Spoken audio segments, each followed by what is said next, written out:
series. It's entitled UFOs at the Resurrection. Now, I did not originate this idea. I was stimulated by a book written back in the 60s, I believe it was, a Baptist preacher who wrote on what he thought was a UFO at the baptism of Christ. He gave documented information, but the trouble was he didn't go far enough. But thank God for other men, because we build upon their ideas. Now, there is a lot of confusion in the religious world. I've been to funerals that the preachers tell us that the soul of the dear departed has gone back to heaven and he's with the Lord.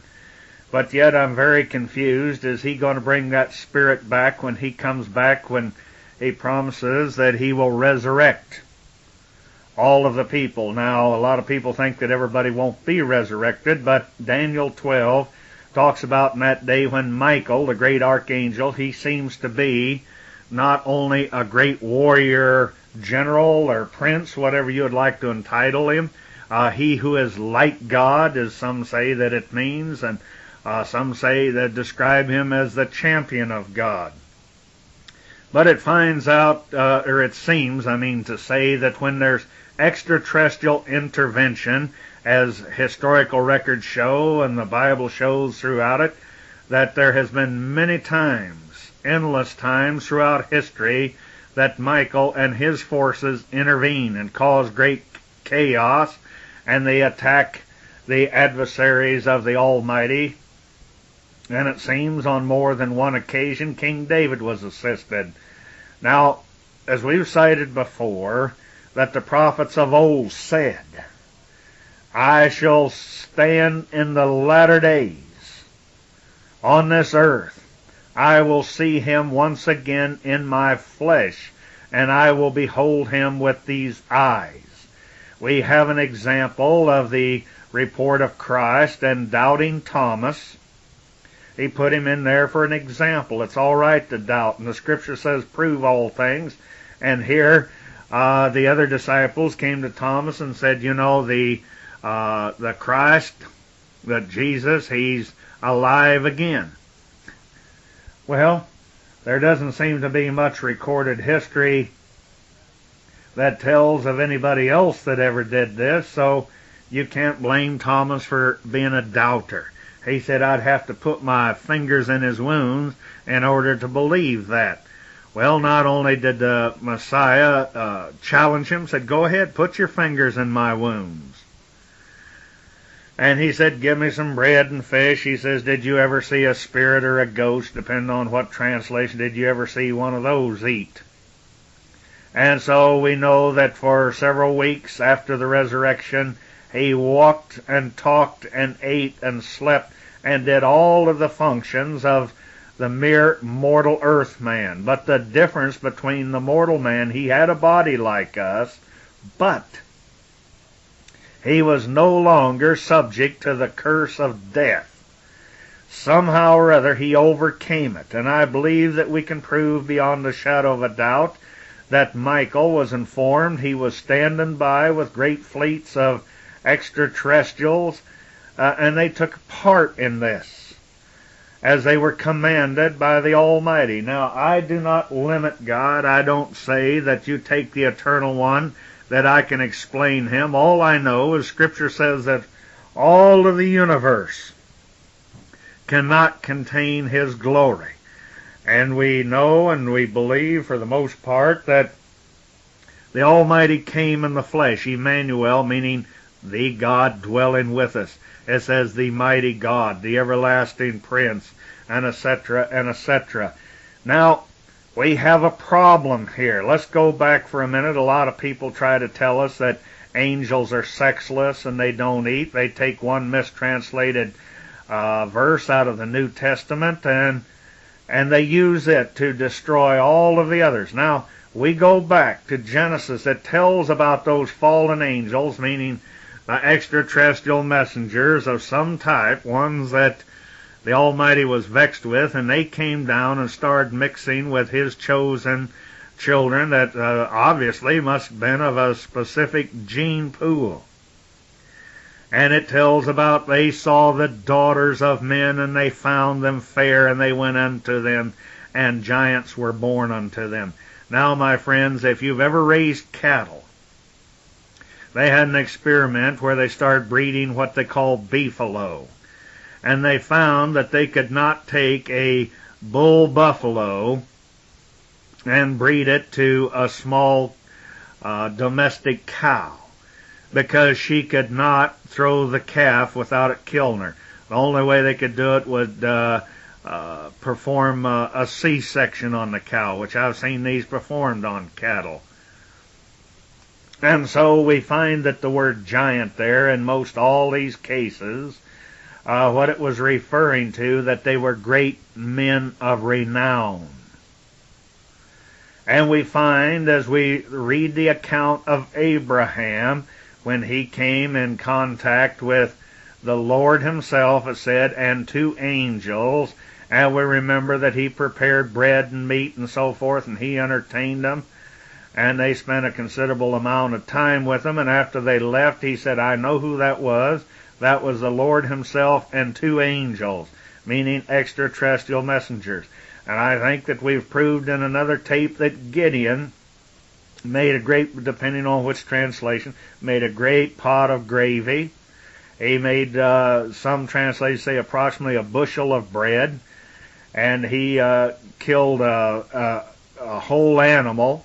So apparently that this extraterrestrial messenger, translated angel by the Greeks, that Gideon met with, I think we proved that he fed a crew of extraterrestrial angels, or messengers as the Hebrew calls. And we find, all you can't help but study the accounts of Ezekiel, as we've cited, who went on 4 separate trips to outer space. He met with extraterrestrials. It seems that he met with the Almighty himself. And so we know and we realize that his account, where he bowed down to this extraterrestrial that he met, and this angel told him, don't do that. He said, I am the servant like you are of the Almighty. He says, I'm kinfolk to you. I'm related. I'm of the same household.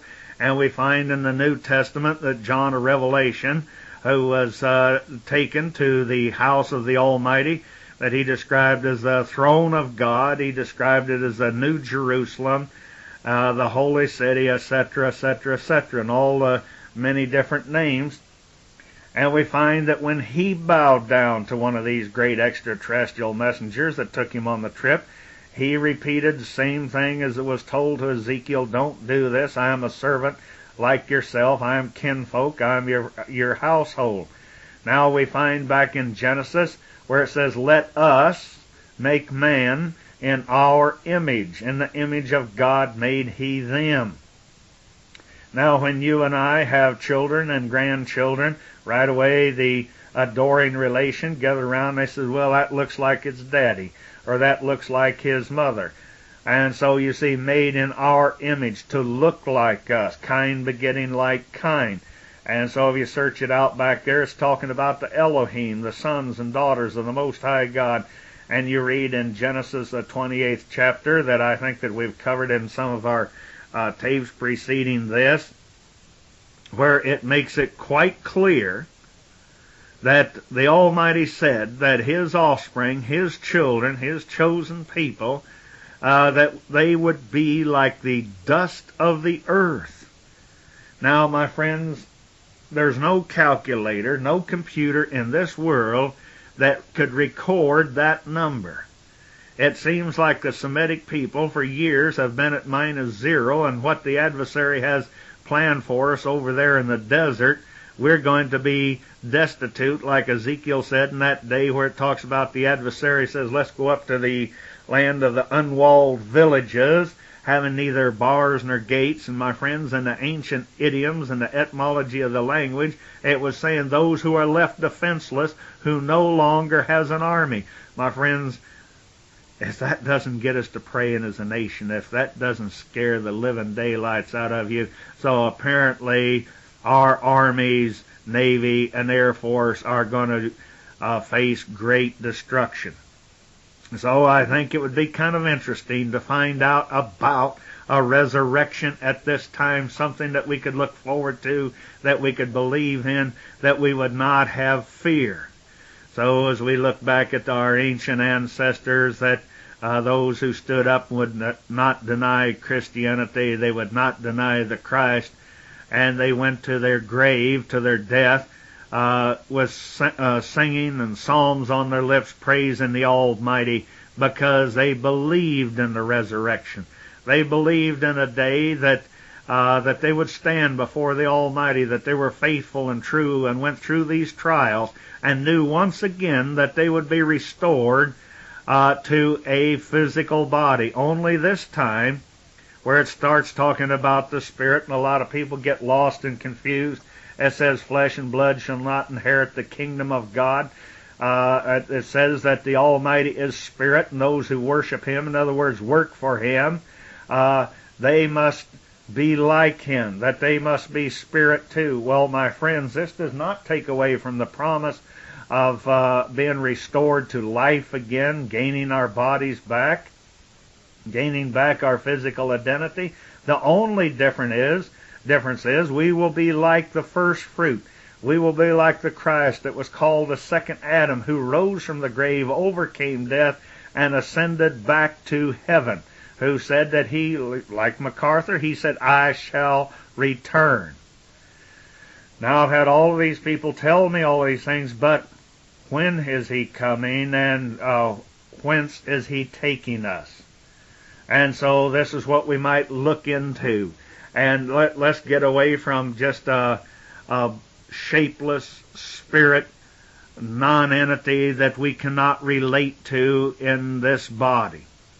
But remember, if we're going to be like the dust of the earth, if we're going to be like the sands of the sea, or as multitudinous as the stars of the heavens, and He tells about in His house there are many mansions, places of abode. We've covered this in other tapes. So there has to be not spooks, but some real bodies that will have the ability to travel. Who knows what might take equivalent to our present lifetime to reach some of the furthest stars that the Almighty would have us go to. Now, if we're not subject to sickness and to death and to weakness, then we can go there. But I believe the Scripture for centuries has made it quite clear that there would be a definite location that we would go to, and that we would be dispatched or transferred from. I think we've made it quite clear in other tapes just exactly where this was, but just for a little review here to bring us up to date so that we can continue on with what I think is some exciting new evidence. I think that has been hid for the last 2,000 years or close to it. Now, as we've said before, the problems with the translators that thought that a mountain was Mount Sinai. But I believe that they called Yahweh's great ship, or His great house, His holy city, His New Jerusalem, they called it Sinai, and it's been lost in antiquity, and it's been misunderstood due to the lost language of that time. Now you take, as I think we've pointed out in other tapes, here's why: because you take Horeb in Hebrew as C-H-O-R-E-B, and it's pronounced Korab, meaning desolate. Now where they've got lost is they thought that this was talking about a mountain somewhere in the desolate area of the desert. But my friends, as we've said before, the Egyptians and the Hebrews, they had different ways of talking about something that was isolated out in a great area of space. And so we find many times when they use this word mountain, it was talking about a planet or a house of people that inhabited a particular planet way out there in space. And so many times, as we've pointed out before, they refer to the Almighty Yahweh's house, they refer to it as a mount, instead of saying a great ship or a great space station. And many times what adds more to the confusion, we find the translators, they've added the words up on it to the paragraph, Now, a lot of times if you reread this without these two words that they've added, it'll make a lot more sense. So when we go and tell the novice or those that haven't done any background, or they're so full of religion that they don't have room for any new truth or concepts, please understand, friends, I'm just dealing with one facet of Scripture. I'm not ridiculing or putting down those sincere, honest Christians who deal with the Bible from another angle or another area of it or other subjects. I'm not saying that they're wrong. We're just talking about some areas of the Bible that they have not considered. It's not been brought to light. They've not looked into it. We think about Philip and the Ethiopian eunuch. When he came across this Ethiopian who appears that he was a priest in the court of the king. He was a very high-ranking official, and he was standing there by the water, and he was in his chariot, and he was reading the scroll of Isaiah. And Philip went to him, and he said, "Do you understand what you're reading?" And this man, even though he was a big wheel, he wasn't a neutered man. It's a mistranslation, again, of the translators, if you check it out in the Strong's Concordance. Because if he was a great official and a high priest in the king's court, and if he truly was, now he could have been an Israelite living in the area Ethiopia. This didn't particularly make him a black man. But the whole point is this, as we find if he truly was a Hebrew, he never could have been a high priest. He couldn't have been a preacher because the law is very specific in the Old Testament that a man cannot be a priest if he's wounded in his stones or castrated unless he had a perfect body in the similitude of the Christ, like the Lamb of God is said without spot nor blemish. I didn't write the laws, the Almighty did. He says, no, I don't understand this book. How can I unless I have some man that can teach me, somebody that can show me, somebody that can make this real to me? And this is what we find Philip was able to do, and after the Ethiopian eunuch saw this, he rejoiced with great joy, and he was so convinced in his heart when he pointed out it was referring to this coming Messiah that was to overcome hell, death, and the grave, and was to redeem and receive once again his people back, and to take them back from whence they came, the pilgrims, to take them back in the pilgrim ships to whence they came. And he was so convicted, he said, I want to be baptized. And I said there was a body of water close by, and I think we've covered that. But you see these confusing words, on it or in it, and those people, especially today, and rightfully so, say, well, I've seen some of these pictures that NASA and the government's put out about the cameras floating around Venus there, and they say the surface temperature 600 and some degrees. How in the world could somebody live on Venus? And rightfully so, they could not. They could not breathe. They couldn't stand the heat. It's uninhabitable. But here we are. We're working with the Russians, and we're going to put up a space station and call it freedom. My friend, freedom. I want freedom from death. Let me get religious for a moment. Just quote the Scripture, and I look at it scientifically. It says, in that day we'll sing, O death, where's thy sting? O grave, where's thy victory? It says, when this mortality, meaning subject to weakness, sickness, and death, and anguish, it says, that this mortality shall be swallowed up by immortality. Well, a lot of times we read through the Friar Fenton, he doesn't get it right either. But to make our premise more understandable, they thought it needed the addition, as I said, up on it, never dreaming that it was a great space platform, as I think we've proved our case when it talked about the pillar of fire by night and the pillar of smoke by day. You look it up in the Strong's Concordance, and it tells it's a great space platform in space that can hover, it can rise up, it can shoot off at angles. But remember their idea of God back through the Dark Ages, and a lot of them still believe it. They have to believe in this great invisible entity that just hollers Shazam, or through some magic tricks he performs these things. Now, I'm not ridiculing the Almighty, because I don't believe any of us at this time we have the mental capacity to start to conceive how great this Almighty is, that It says that all of the universe cannot contain His power and His glory and His knowledge and His greatness, which is beyond the scope of our thinking at this present time. And that just a little portion of that was put into the Emmanuel, the Christ, the Messiah, the coming King, the God incarnate. But we've used a lot of this in the chapters where we covered about Paul, who came in contact with the Messiah when he talked to him on the road to Damascus, I believe it was. And we covered the radiation burns and problems here, trying to prove that there was one of the ships that came out of the mount, which in reality actually was an extraterrestrial ship. It was something very real. It wasn't just a spook or a spirit and a nebulous nothing cloud form talking to him from outer space.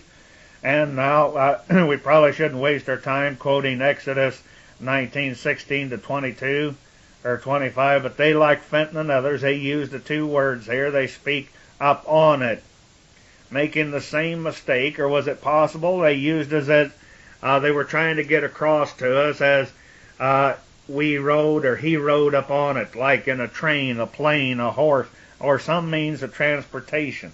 Now let's go to Psalm 68 and 7 from the King James. O God, when thou wentest forth before thy people, when thou did march through the wilderness, Shelah. Now, as I think we've described before what Korab meant, that Korab, it was talking about the great empty space, referred to also as wilderness. And we find that we've covered what march and walking in space, where it talked about Abraham walked with God. He didn't come down here and boogie down a dusty road with him. He went with the Almighty into outer space, and it says Abraham was a special seed. He was to be the father of many nations. He was called a friend of the Almighty, and he made a great many promises to that great patriarch Abraham. And so then we find here the Psalms written by David talks about when they marched, when thou did fly throughout the wilderness. We've covered this in other chapters, so we won't beat it to death here. But the question arises, if I'm correct, and the ever-living's not just in a ghost form, as a lot of the religious world would have us believe, that he made the Adam man, or the Adam type, in his image and his likeness, and that had a body, soul, and a spirit, then by what means did he use to travel? I think we've covered that too.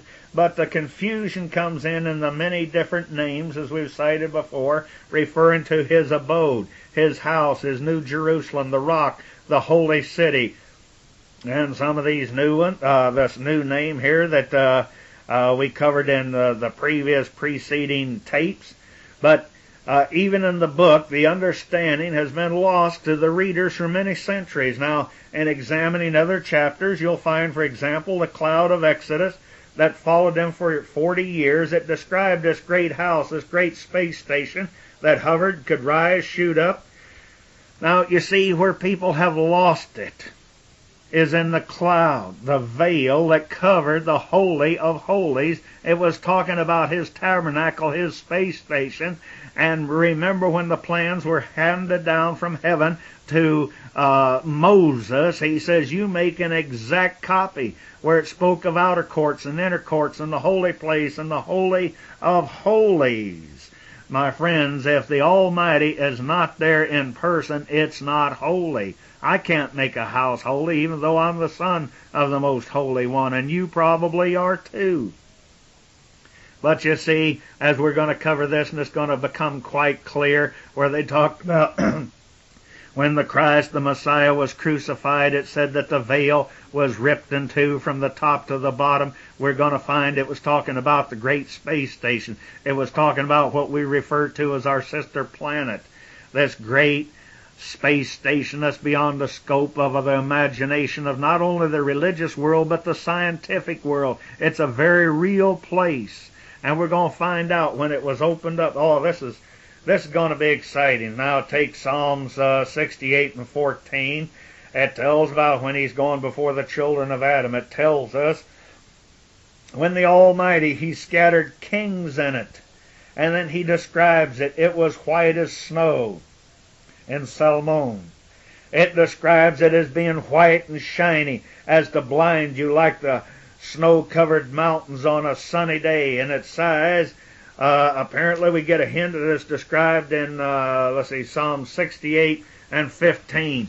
Now, you notice how they switch back and forth from the mountain of God, the hill of God, the Sinai.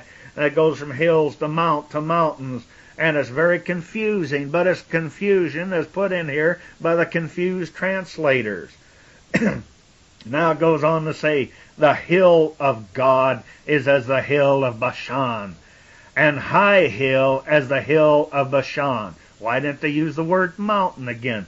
Now as you read back and forth, you'll notice they switch from hill to mountain. Now in verse 16 of Psalm 68 in the King James, it describes what this hill does and who lives there. That's right, it describes what it does and who lives there. Now, quoting, why leap ye high hills? Now it's plural. It's talking about great, gigantic, accompanying ships of the Most High that's containing his messengers and his sons and possibly his daughters. It said, this is the hill which God desireth to dwell in. Yea, the Lord will dwell in it forever. So we see and we understand now when Christ said to his disciples that wanted to start 3 new religions. They wanted to build a tabernacle for Moses. They wanted to build one for Elijah. They wanted to build one for Jesus. So right away, then you'd have to have elders, and then you would have to have the secretaries, and then you'd have to have those that wanted to hold the purse strings. Right away, you'd have 3 more denominations. Christ said, who is going to build me a house? The heavens is my house, and the earth is my footstool. So, you see, he already has a house. He has a throne, a place in outer space. So a lot of people get mental indigestion when you start saying, you quote the scriptures where he said when he comes back, he'd bring 10,000 times 10,000s of his saints that he's going to bring back with him. He said he was going to collect them from the 4 corners of heaven or outer space, and he spoke of this using his watchers. And he said also that he was going to collect his children from the 4 corners of the earth, so would be caught up in the Ayr, A-Y-R, Ayr like as the English spell airplane, and said would ever be with him. That doesn't mean we're just going to be hanging on to his pant legs for all of eternity, but we're going to meet with him and be with him periodically, and he's going to send you out to do some chores. He said, now think about this. Like Paul said, I run the good race, I fought the good fight, and I know there's a crown laid up for me. In other words, there's authority that he was claiming that he will receive, and he will reign, and he will rule, because Christ said, I'll be King of kings and Lord of lords.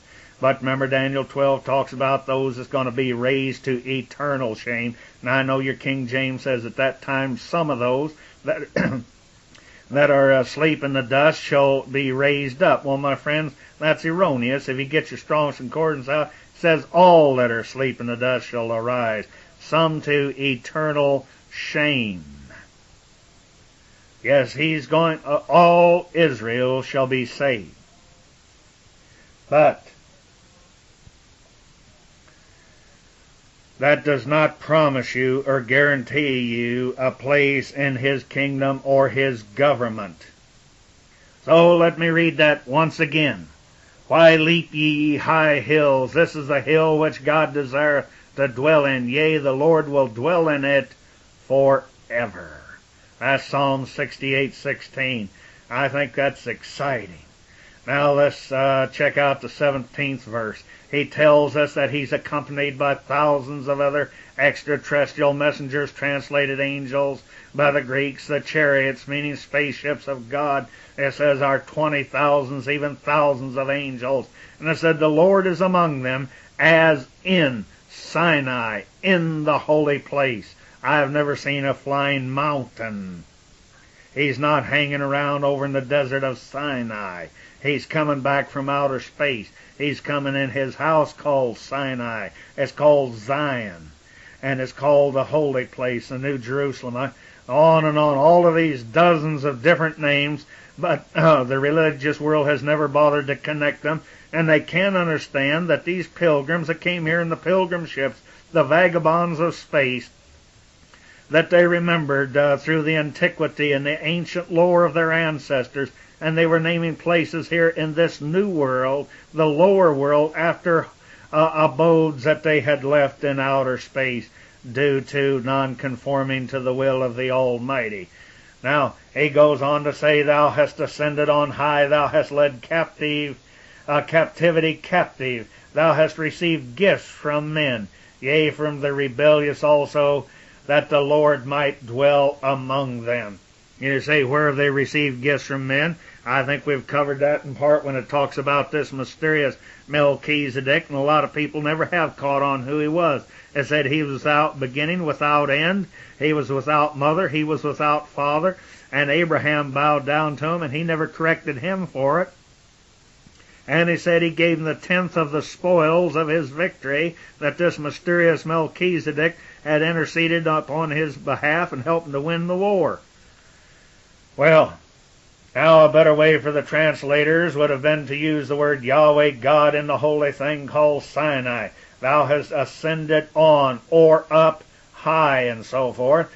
Now going back to verse 5, Psalm 68, when the James Moffat translation, he renders it thusly, and unfortunately he's incorrect here, but he said, God is his sacred name. Now, my friend, God is not a name, it's a title. The Scripture tells us there's Lords many and gods many, but there's only one true Heavenly Father.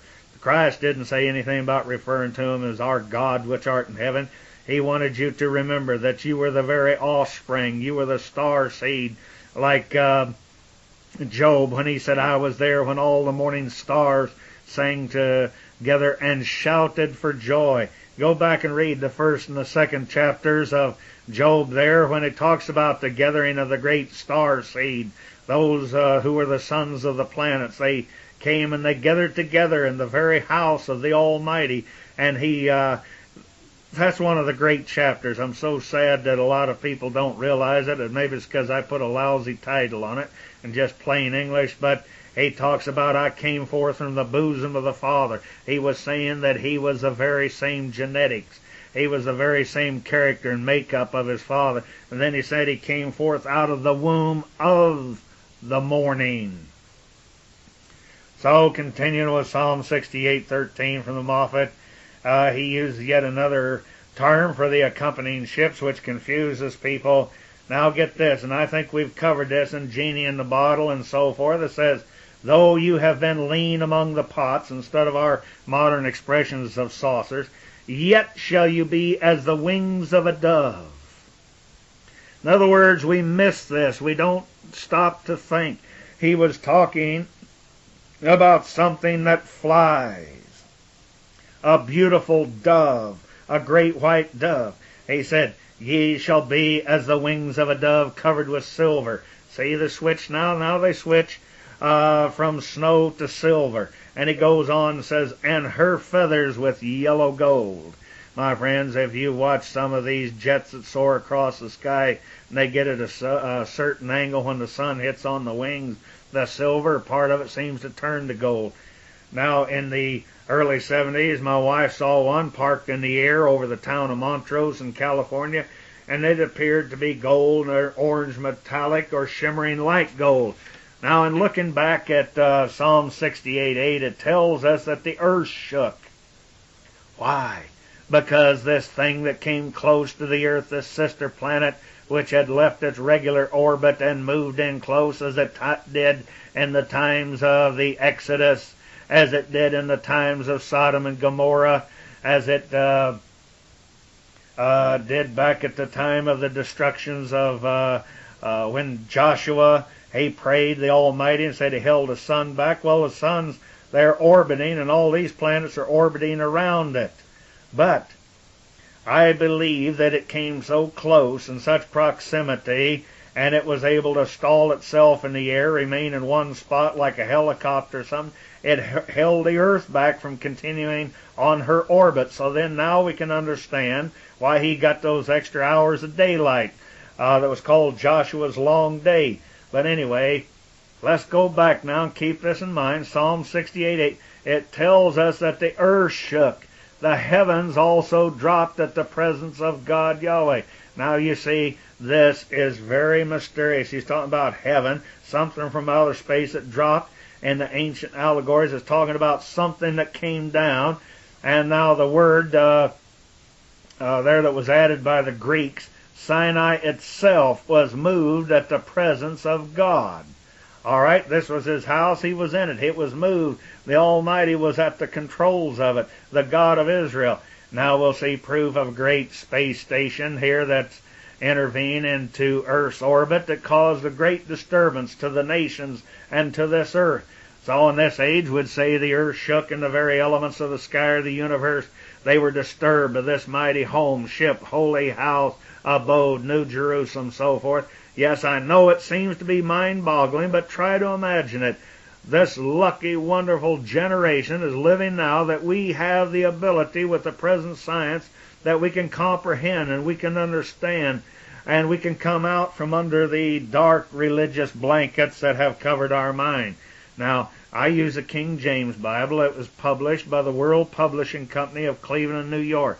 Now, they have a great cross-reference down the center of these pages, and they're very fair when they're dealing with Psalm 68 and 18. They refer you to other verses throughout the Bible, and they try to make the mountain descending here understandable. They also shed light on clues that I probably never would have considered.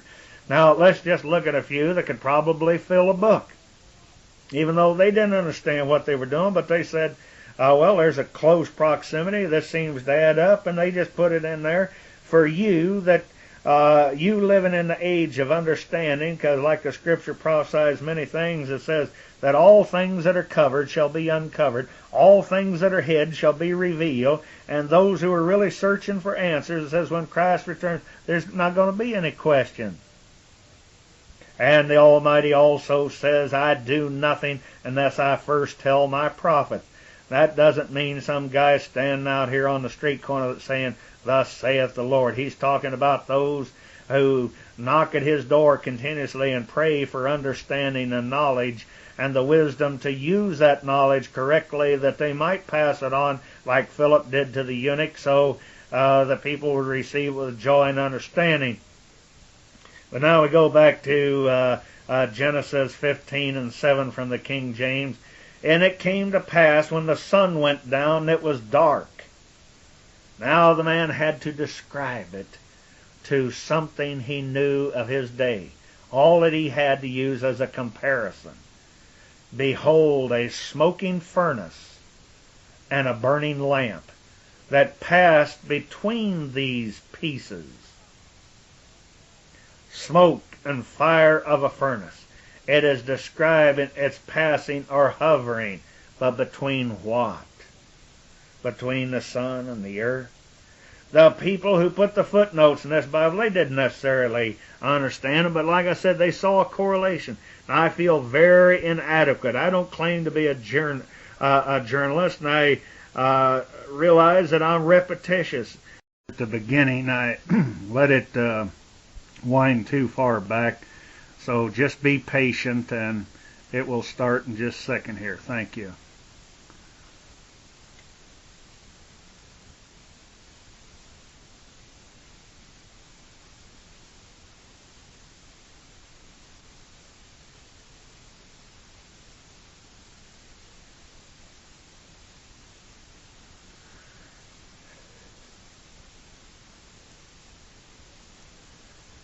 Now on the other side, we left off, in case you put your tape aside, we were dealing with Psalm 68. We started at the first verse and we explained it on the other side. Let God arise, let his enemies be scattered. Scattered by what? We've shown you in the Old Testament where before he divided the waters, he scattered Pharaoh's army. And I think we covered that in great detail. Let them that hate him flee before him. Verse 2, as smoke is driven away, so drive them away, as wax melteth before the fire, the great Holocaust machine. So let the wicked perish at the presence of God. But let the righteous be glad. Now, my friends, I want to remind you once again, You either got to go with your preachers or you got to go with God. A righteous man means he who is a law keeper. And it said that the Almighty had grace before Noah. He was spared because he was a righteous man. In other words, he kept the laws, the commandments, the statutes, the judgments. Now, I'm not saying that this is your final salvation. I'm not telling you not to repent, to be baptized, turn from your wicked ways. I'm not saying the law will save you, but the Christ will.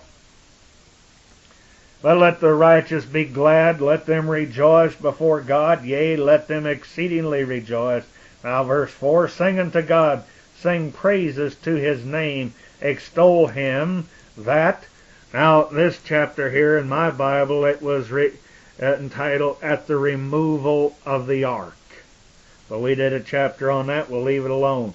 Extol him that rideth upon the heavens by his name, Yah, J-A-H. They didn't put Yahweh. That was like we use the term hallelujah. Rideth upon the heavens. What's he riding in? The Sinai, we just read it here, his great space station, his house. And rejoice before him. Verse 5, a father of the fatherless, a judge of the widows, is God, get this, God in his holy habitation, the great space station that he's coming in. God setteth the solitary in families. He bringeth out those which are bound with chains, but the rebellious, they dwell in a dry land. In other words, if we could only listen to this, receive it, and believe it, and understand, we would come out of the confines of this denominational rule. We would come out from under the government that suppresses us and tells us we can't pray to our God. And here we're over there in Saudi Arabia, and we're trying to defend those people and all. They won't allow us to have our Bibles in there. They won't allow our troops to have any religious articles or Bibles or books. What if we said that to their people over here, the Muslims, that we've allowed to live among us in our fair nation? What if we went around and burnt their books and said, look, you can't worship, you can't set up mosques in our land? Well, my friends, what we have here is reverse discrimination. It's just like, my friends, back in the days of Solomon, the wisest man that ever lived, who I believe had personal contact with the Almighty and his angels, knowledge brought to him from heaven, from space, that the peoples of the world collected at the feet of Solomon, that they might share in his great, awesome wisdom and knowledge. But we know the name of that tune. You know, he got a little carried away if he just stuck to the women of Israel, but he brought in all of these strange women that were not of the race of Israel. And every one of them, they started bringing their gods with them. And this old lady would start nagging him. Well, I want a house to the Baal over here. And this one over here, well, I want one to Buddha. I want one to Zoroaster. And I want one to this. And after a while, the people were so confused by all this, they slipped into carnality and heathenism and all of this degradation that brought about the destruction of Israel.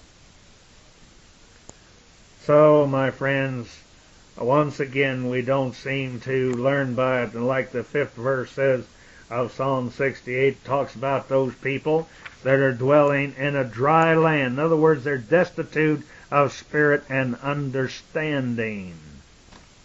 One interesting thing I've noticed in this chapter, that it was entitled At the Removal of the Ark, as a lot of you probably listened to some of the previous chapters, where we had a chapter on our tape, that's where the ark went to. Now Psalm 68 and 5, it tells us that this is his holy habitation, or where he dwells forever. So how can he be stuck in a mountain out there somewhere in the Sinai desert? We No, that Christ said the heaven or the universe is home, the earth's his footstool, where he lands or steps down periodically, checking upon the star seed. Now, Acts 7:49 from the King James, he said, heaven is my throne. In other words, my friends, as it reads in the Hebrew, it should read they start from the right to the left. It should say, my throne is in heaven or in space.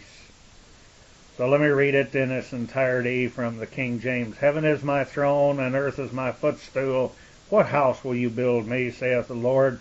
Or what is the place of my rest? In other words, it tells us in the beginning, even the Almighty takes time off to rest. And he tells us that he has a throne in outer space, called heavens by the ancients. Now, the people that he was addressing did not know the Old Testament scriptures. They apparently were the false Pharisees and Sadducees that were steeped in religion. Then he said in Acts the 7th chapter, 50th verse, if I remember correctly, it says, hath not my hand made all of these things? And Acts 7:48, King James Paul says, howbeit the Most High dwelleth not in temples made with hands. In other words, there wasn't any earthly mortal man of this world made it for him. Then he quotes the prophets of old. Now Psalm 68:6, he's talking with the people bound in the chains of religious denominations, the ideas of men that ignore the scriptures and those who rebel in dry land, meaning they don't have the spiritual capacity to understand.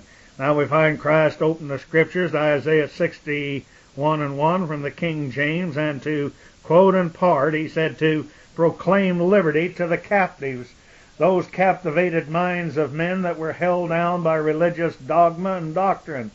And so he was there, and he said he came to open the prison to them that are bound. Bound to what? Very simple, my friends, that are bound to religious indoctrination. Then he goes on to say, O God, when thou wentest before thy people, when thou did march through the wilderness, Shelah, the earth shook, the heavens also dropped at the presence of God. Even Sinai itself was moved at the presence of God, the God of Israel. So, my friends, there's some messed up translation there, because we made it quite clear before what and where and in what the Almighty was in. Thou, O God, didst send a plentiful rain, whereby thou did confirm thy inheritance when it was weary. Thy congregation, now listen to this, thy congregation, in other words, a congregation of a great multitude of people, we don't know exactly how many, thy congregations has dwelt therein. Thou, O God, hast prepared of thy goodness for the poor. Now that verse 10 there, speaking of a great number of people that live in this great Sinai ship or the space station, the very one and the same that John visited when modern Christendom of the religious world has failed to understand. He said, adorned as a bride. Now we know that Christ is spoken of as he who comes back for his bride, his believing offspring. But, so they fail to understand that he has other flocks that he spoke of. Now the 11th verse, the Lord gave the word. Great was the company of those that published it. In other words, there was many witnesses to this that people saw. And verse 12, kings of armies did flee apiece, and she that tarried at home divided the spoil. Though thou have lain among the pots, yet shall ye be as the wings of a dove covered with silver, and her feathers with yellow gold. Then the Almighty scattered kings in it. It was white as snow as in Solomon. Verse 15, the hill of God is as the hill of Bashan. It is a high hill as the hill of Bashan. Why leap ye high hills? This is the hill which God desireth to dwell in. Yea, the Lord shall dwell in it forever. So it's quite obvious. It was a great spaceship that chased the armies of this world in it. And they described the great mount ships that reside in it. And also, It seems to describe the great ships and their takeoff. It was such of a great size and magnitude that he chose to dwell in it there with his family and his offspring. Now verse 7, he says he goes before or over them. Verse 8, they added the word even instead of in. The translators are honest, and they showed where they added the word even. Why weren't they staying with the up on? They couldn't because it moved with its people. Verse 13 describes the color and the glory of the ships that accompany the great mount or the house of the Almighty. Verse 14 proves he scattered kings in it. They finally got it right, as I pointed out, that all along they tell you it was white and shiny as snow. Now verse 15 tells how big it was, as high or as big as the Mount of Bashan. Strong's Concordance said from an unknown derivation. Verse 16, leaping lizards, Daddy Warbucks, they describe the hills that leap or go up. Now we've discussed this in other tapes. Now, it is more than one mount. Then they switch it to hills. They question this. Why or how can these mountain things fly? And they say that God lives in these mountains forever. You remember Ezekiel? And also Zechariah, I think it was the 6th chapter. Both those men, they look up and they're telling the extraterrestrial messenger or angel that they were standing there talking with, and they ask these prophets, men of old, what do you see? And that's what we're looking up, and we see great clouds and what sounds like thunder. We see like lightning flashing out of them and clouds all around. And he says it looks like two giant mountains of brass. Then he describes chariots coming out of them. Then he describes horses in the chariots. Well, we've cleared that up. But now let's go with this 17th verse. The chariots of God are 20,000, even thousands of angels. The Lord is among them as in Sinai, in the holy place. Thou hast ascended on high. Thou hast led captivity captive. Thou hast received gifts from men, yea, for the rebellious. Now verse 17, the best clue of all, they switch from calling them mounts and hills and mountains to chariot. You try adding up the amount of angels and extraterrestrial messengers accompanying the great ships called mounts. There's probably no end to it. Verse 18 proves that they ascend on high or they come to earth from outer space or another place in our universe to us, to this world. Also the Lord God might dwell among them. Verse 19, blessed be the Lord who daily loadeth us with benefits, even the God of our salvation. So, my friends, not only is he going to save our nations of Christendom from total destruction when this great jihad is to be called here shortly, because we are going to force the issue. This is the weapon. I believe that if we have the example, as we told in Star Wars and also in Muslims and mortars and so forth, where I don't know if I finished my point in that last chapter there, when the Chinese come against us, then Solomon told us, he said he saw like an arrow or great shaft that was fired across the continents from a well-aimed stone bow. My friends, it was only just in the last a few years that they learned how to make these ICBMs and these missiles that could follow the curvature of the earth. Now, we were left puzzled. What does a stone bow mean? Well, it's talking about a cement or a stone silo underground. And it said it'd probably be us that'll fire the first on the Chinese. Because by this time, my friends, the reason we're going to do this, that we'll be so decimated, no enemy, no army to fight the floods of the Ottoman Empire and the Chinese, Gog coming out of the land of Magog against the new and unwalled Jerusalem. We'll have no other options left. Then we will have to depend upon our nuclear warheads, which we probably should use in the first, because all the oil in the world, to me, is not worth a half a dozen Americans. But anyway, there I go, deviating, going off on a tangent. Now, verse 17, the best clue of all, they switch from mountains to hills, mountains to chariots. Anyway, well, we quoted that. But now, in part, Psalm 68, 18 and 19, they put a star by it in your Bible referring to Christ, and they're telling of a prophecy here to be fulfilled at His coming and His return in the same manner. But they've missed it because the New Testament says He stepped into a thick cloud as the cloud around the mount. You'll note that this will be our national salvation. Not only are they going to save the buns of those that are left alive, but it's at this time that the enemy will know that he's defeated, when there is a worldwide resurrection takes place. Now we go and start verse 20.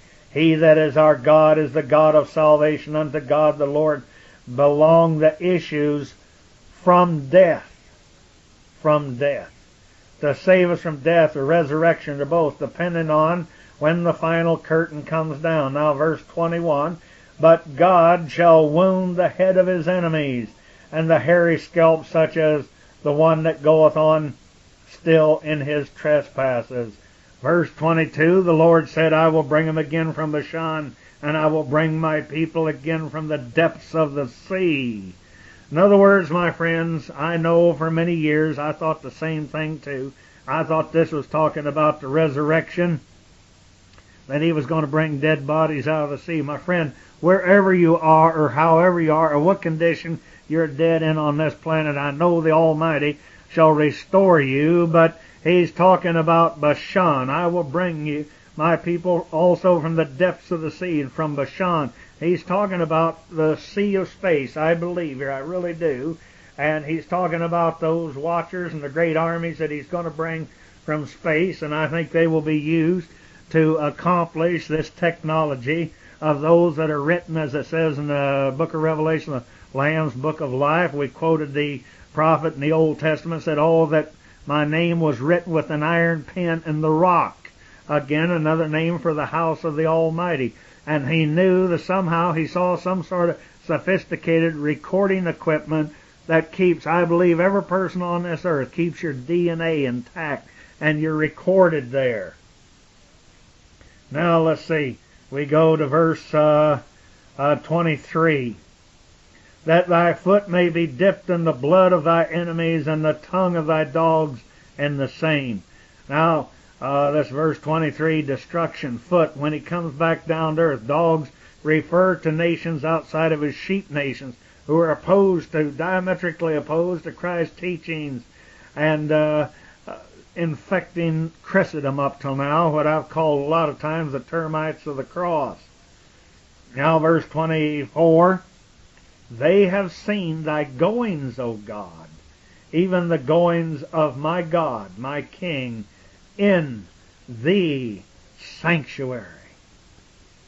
Yes, my friends, I think we've quoted from just about every nation that ever existed on this earth, from the Aztecs, Toltecs, Mayans, Incas, the Peruvians, the ancient Babylonians, the Chinese, the Akkadians. All of these people recorded the fact that periodically down through history they had seen this Venus, Ishtar, another ancient name, as it was recorded, and all of the dozens and dozens of names, they had seen it move out of its orbit in space, many times interrupting the goings on of Earth man here and interceding.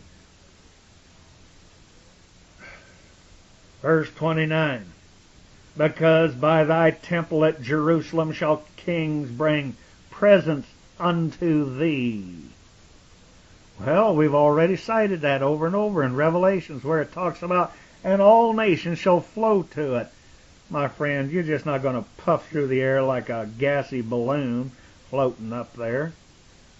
No, we've proved that. Travel back and forth. Whole nations are going to go to the great White House, the Washington of outer space, or the United Nation, or the kingdom of our Almighty in heaven. But right now, I know a lot of people are just going to think I'm a kook. They can't follow this. They can't understand it.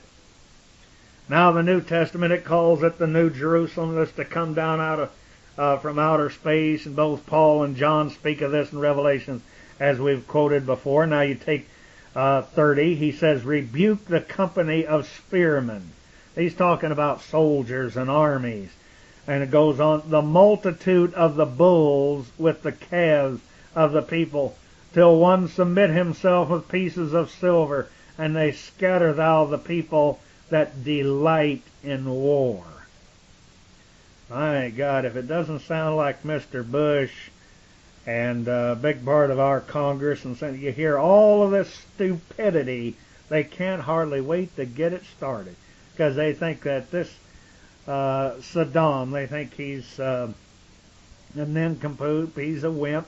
They think it's going to be just like Panama and go in and wipe them up.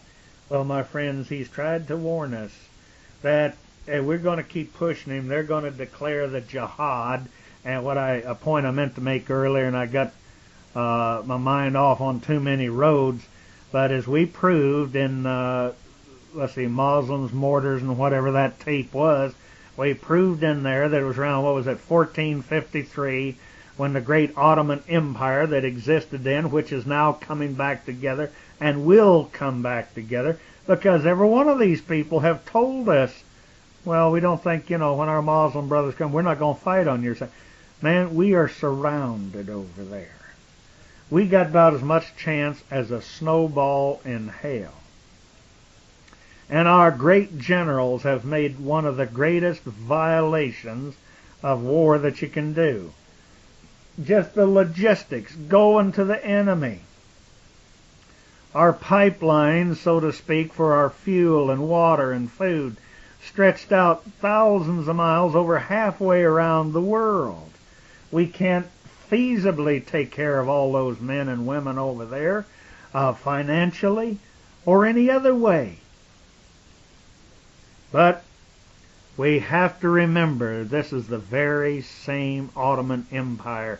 You've got to get that. If you get nothing else, that Muslims and mortars.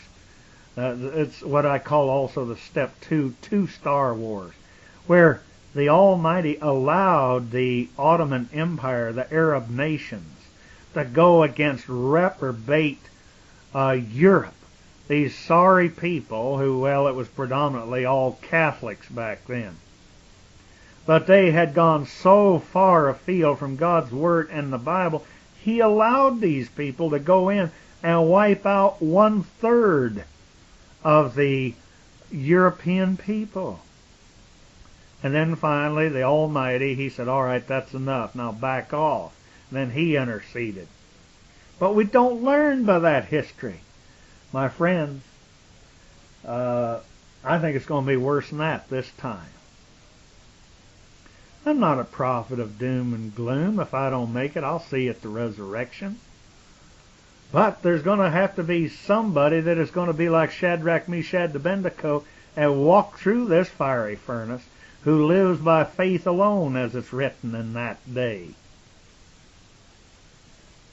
Now, verse 31, princes shall come out of Egypt. Ethiopia shall soon stretch out her hand unto God, singing, unto God, your kingdoms of the earth, O sing praises unto the Lord, Shelah. Now, verse 31, it tells of the conversion of non-Christian nations to His law. I'm going to tell you something. These people were called heathen over there. Those Muslims, they're closer to what God wants than Christendom is. They adhere to the law. They are faithful. You put Christians up beside them. Now, don't take somebody that maybe raped somebody outside of their nation, the barbaric acts. Let's don't judge all Arabs by that. But most of them, hey, how many Christians get down on their knees and their forehead on the ground and pray, 5 times a day? Take time out of their busy schedule, and they don't allow any liquor in their country. They don't have sex crimes over there. They know how to deal with them if they do. They don't have alcohol problems. They don't have drug problems in these countries. They believe in the law. They don't use usury on their brethren. Now, let's see, 33, verse 23, tells us to look at what He did in old times and that which He will repeat in our time. It is our only hope, because we can't outvote the enemies of our God. Now verse 33, to him that rideth, listen, to him that rideth upon the heavens of heavens, which were of old, lo, he doth send out his voice with a mighty voice. Ascribe your strength unto God. His excellency is over Israel, and his strength is in the clouds. That's talking about spaceships. We covered that in a chapter we call Clouds, I believe. Verse 35, O God, thou art terrible. Out of thy holy place, the God of Israel is he that giveth strength and power unto his people. Blessed be God. Now, notice verse 34, they switch to the mounts and fiery chariots in the clouds, and 35, the holy places, or many universes coming to give us aid and power. Now, my friends, I have to confess that words failed me to contemplate the wonder and the glory of his, what we can only pray would be his imminent return. Now, Exodus 19, chapter 16 to 25, quoting from the Friar Fenton, he entitles it the divine manifestation on Sinai. Notice he adds the word on to Sinai. In this chapter, Moses brings the people out to the great ship of the Almighty, and Moses, he goes in, though we do not know for how long of a time he spends with the ever-living. It's my opinion that Moses spent 40 days with him. They put down fasting. This is not just once, but, it's quite possible he was with Yahweh for 40 days, because after this, he went back, and it tells us he fasted 40 more days, and it claims that at this time, without even partaking of water, which today we know is an impossibility, and I don't deny when you're with the Almighty you can do anything. But I think they did a very poor bit of translating here. Now, as we know, it's quite plain he went to visit with the Almighty. Did this imply that he spent a total of 80 days with the ever-living, and he didn't eat or drink with his brethren? Now, it is not in this chapter, but perhaps he was speaking of two different encounters. As you read the Friar Fenton, Exodus 19, 16, 25, you note it leaves out the upon and the in before it. Then you have something which makes sense and describes a great ship descending. Now, let's see, verses 22, here it misses the point and inserts the word Lord, where radiation should be, as we cover radiation burns throughout the book. Now, verse 18, the one sentence should read, when the ever-living descended in fire, and its smoke went up like the smoke of a smelting furnace, and a whole hill.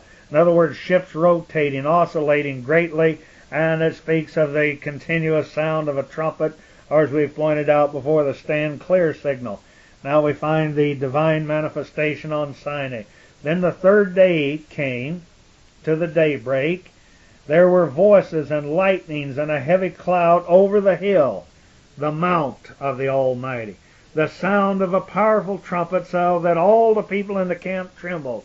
Then Moses brought out of the camp all the people to meet God, and stationed them below the hill, and the hill of Sinai. Now, see, my friends, how they get confused? They switch. Now the hill is a mountain in a Sinai, and the hill of Sinai smoked all over its surface. Then the ever-living descended up on it. My friends, if they just put in it. And it goes in fire, and in its smoke went up like a furnace, the smoke of a smelting furnace, and the whole hill. Now see, the mound, it trembled greatly, and there was a continuous sound of a trumpet. In other words, like a submarine diving, or a space shot at Cape Canaveral, telling the people, stand clear. But Moses very boldly spoke, and God answered him by voice, and then the ever-living descended onto the hill of Sinai, onto the top of the hill. See, my friends, what a job they do. It constantly contradicts itself, because one moment we pointed there that he was living in this hill. This was his house forever, and we found out it could travel around. Now, due to mistranslation, these guys a few years ago, they couldn't understand. This was talking about an extraterrestrial spacecraft, one of the great mount ships that had come from Sinai. So you can see where it originally talks about this great mount ship that came out of Sinai that was in it, and it descended here, and the Almighty was in it. So, verse 20, then the ever-living God descended onto the hill of Sinai, onto the top of the hill. And the ever-living called Moses to the top of the hill, and Moses ascended.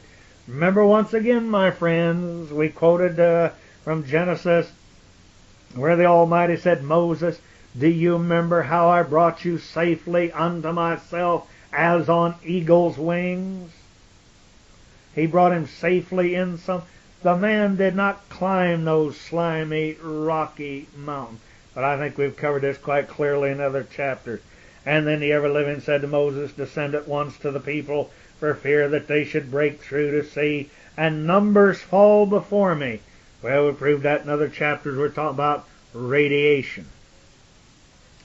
Let the priests also sacrifice to the ever-living. Sanctify themselves, lest the Lord afflict them. In other words, purify. This was not a religious act, my friends. As we have proved in other chapters, it was talking about cleaning their bodies up. And you just go back and read it, even in your King James Version. 3 different times tells them to go wash themselves in the water, lest the Lord afflict them. But Moses replied to the ever-living, these people cannot ascend the hill of Sinai, for you commanded us, saying, go a distance from the hill and sanctify yourself. It was not a religious act. In other words, stay away from it. Keep a safe distance so you are not affected with radiation. Verse 24, the ever-living, however, answered, go, descend, and return you, and Aaron and you, but the priests and the people must not attempt to ascend to the Lord, lest he afflict them. So Moses descended to the people, and he spoke to them.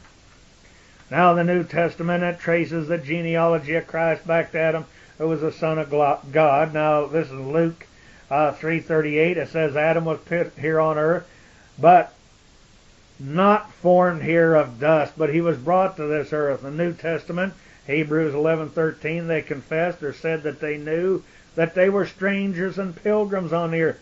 It sounds kind of like John Wayne, as he called people pilgrims. Maybe he knew something we didn't. Then you go to the Hebrews, 11:15. The verse says, and truly, if they had been mindful of that country, in other words, Eratz, that land, that world, that planet. So let's read it that way. And verse 15 says, and truly, if they had been mindful of that planet from whence they came out, they might have an opportunity to have returned. Now Christ, it says, he went back to a far country, and he shall return, as is promised 380 sometimes in the Scripture. Now Hebrews 11:16. But now they desire a better country, or planet, let's say, that is heavenly. In other words, extraterrestrial.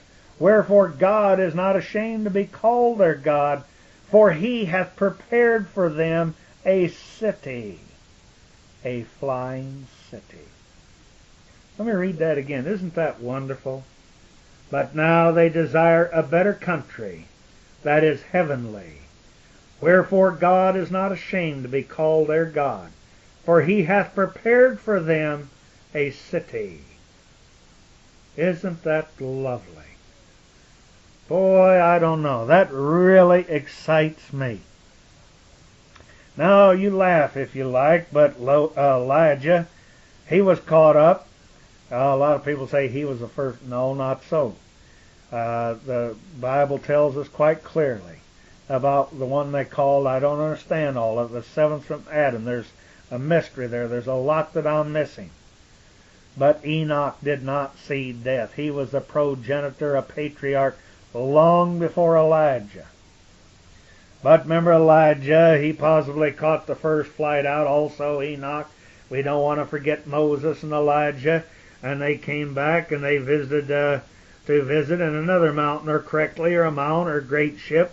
We know in the New Testament talks about the Mount of Transfiguration, transfigured from one world to the other. Now let's go back for a moment to Hebrews 11 8 to 10. By faith, Abraham, when he was called to go out into a place which he would which should after receive, in other words, a later date for an inheritance, he obeyed and he went out, not knowing where he went.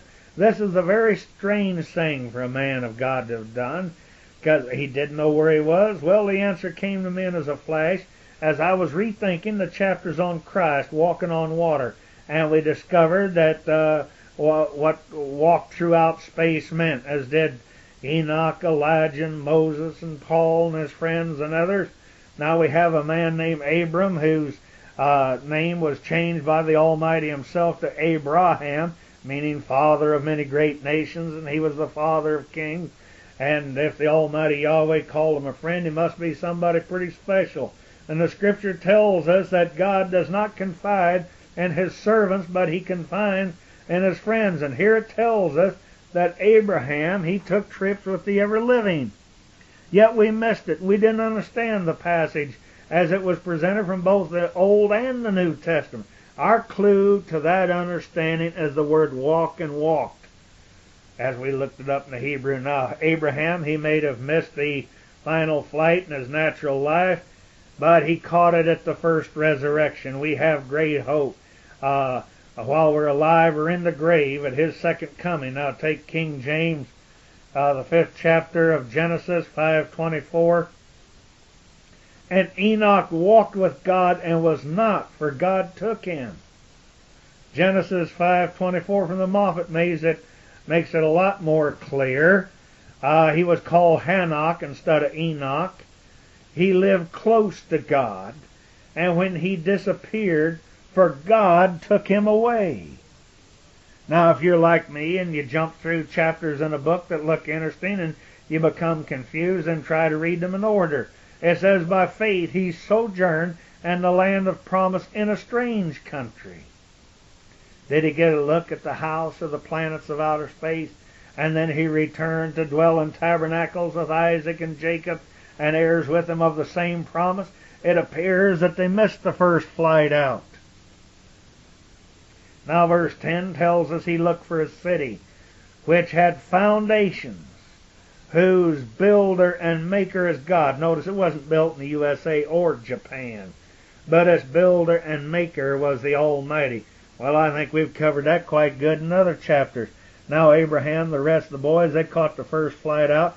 One of the head angels or extraterrestrial messengers, which was called Michael, and we know he's called an archangel in Daniel 12:1, he helps them get their boarding passes, you might speak, for the first flight.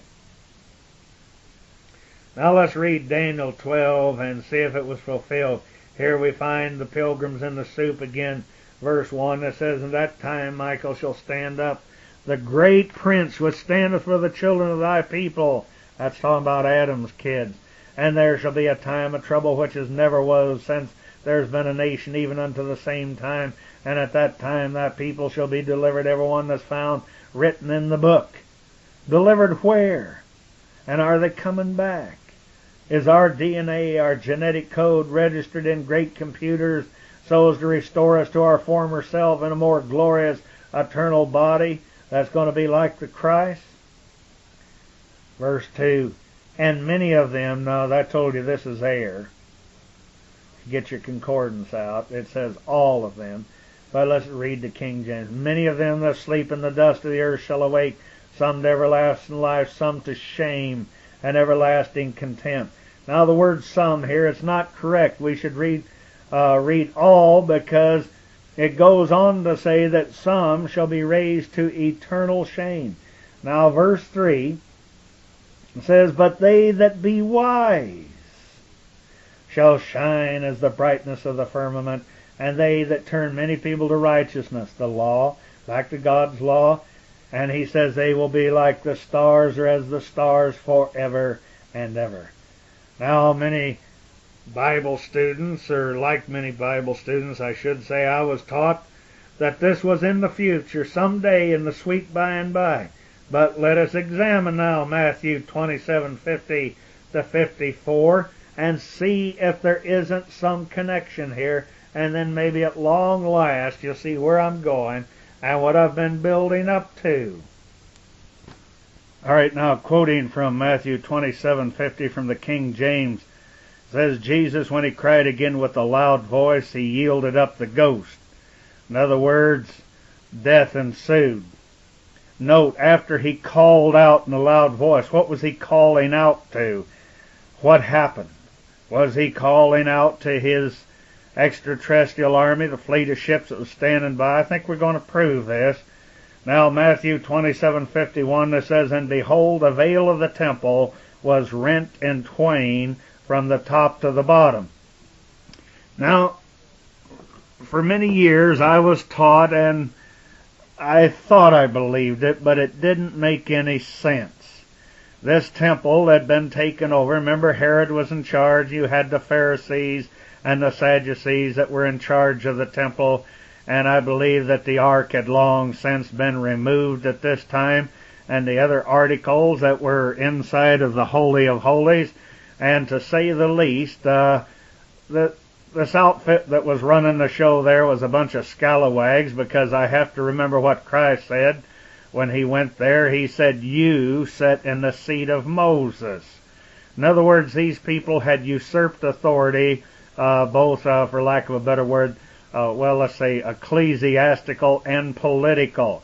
These bunch of mixed scalawags that had come back after the Babylonian captivity, and it seemed that the doctrines and the laws and statutes and judgments and so forth was kept only in part by the would-be religious leaders of those days. But I think that the most important thing to understand, and I think that if you will keep an open mind, if you will search this out, and you will consider the great preponderance of evidence that we're going to deal with on this alone in the following tape, you'll find that this veil was not on an earthly temple. And it says it was ripped in twain. A lot of them tell you from the top to the bottom. And I've heard all kind of stories. They said that the veil of the temple was knitted by the women of Israel, and it was 18 inches thick. And a whole lot of stuff that nobody has ever documented it as far as I'm concerned. But this temple, this tabernacle that was opened, was the one in heaven. And I would have you note, as you go back and you read this very carefully, it tells about those who were standing around on the hillside, scattered all over the countryside. They saw it. My friends, they weren't watching it on TV. How did people, the shepherds and people outside of towns, they saw the temple ripped in twain from the top to the bottom. It obviously had to be something, a door, that was, figuratively speaking here, and we'll document this, that was opened in space. And we're going to get into depth here in the next tape. What caused the darkness to ensue in the middle of the day? Something came very close. It shut out the sun and caused darkness at the demise of the Christ. What caused that? And then it tells about the people all on the hillsides. They saw it, and they saw a door open. Not a curtain in a church or a temple here that was open. This is the trouble. People had their eyes on, well, as I say, this is the latter-day dark ages.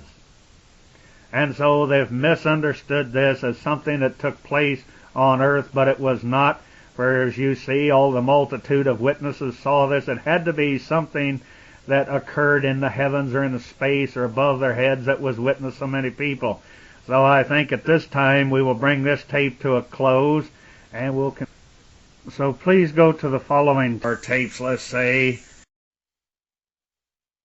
in the mystery of the UFOs. Now, we find the staunch religionist who is immersed in denominational mindset. He'll never be able to, or probably won't ever, take the time to examine our evidence because of his mindset and his prejudice, meaning that he has prejudged our material before examining it.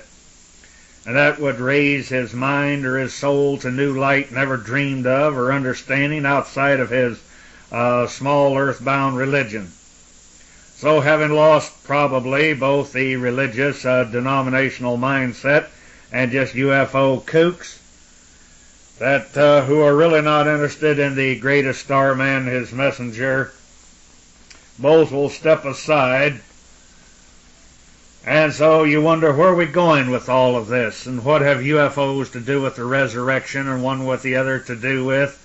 Well, I believe I can say without fear of successful contradiction, we're about to discover and unravel one of the greatest mysteries known to man that's been hid for the last 2 millenniums.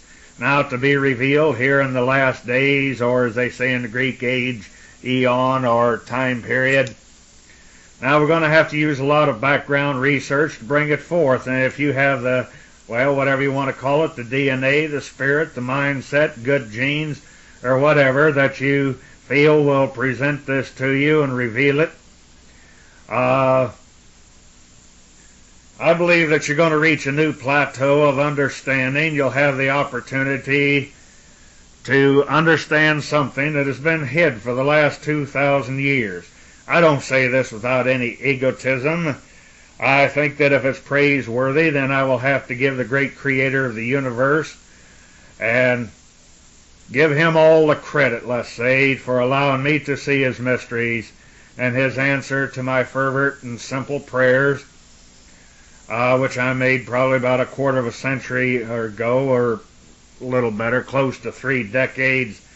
Now come go with me and let's explore the mysteries that have been hid from the prying eyes of the vulgar and the uninitiate, the unlearned, which at one time I was one of those, ignoring all of this great preponderance of truth. But my friends, people today who profess to be religious, denominational people, and yet we look like a placating father upon all of these other races and nations that we consider heathens, and so we have no respect and we disregard their ancient testimonies, which I believe would run quite parallel with the scriptures. I think that if they would search the sacred books of legends and folklore and the history of the widely separated cultures, that all of them seem to contain references to people who've descended from the skies or outer space.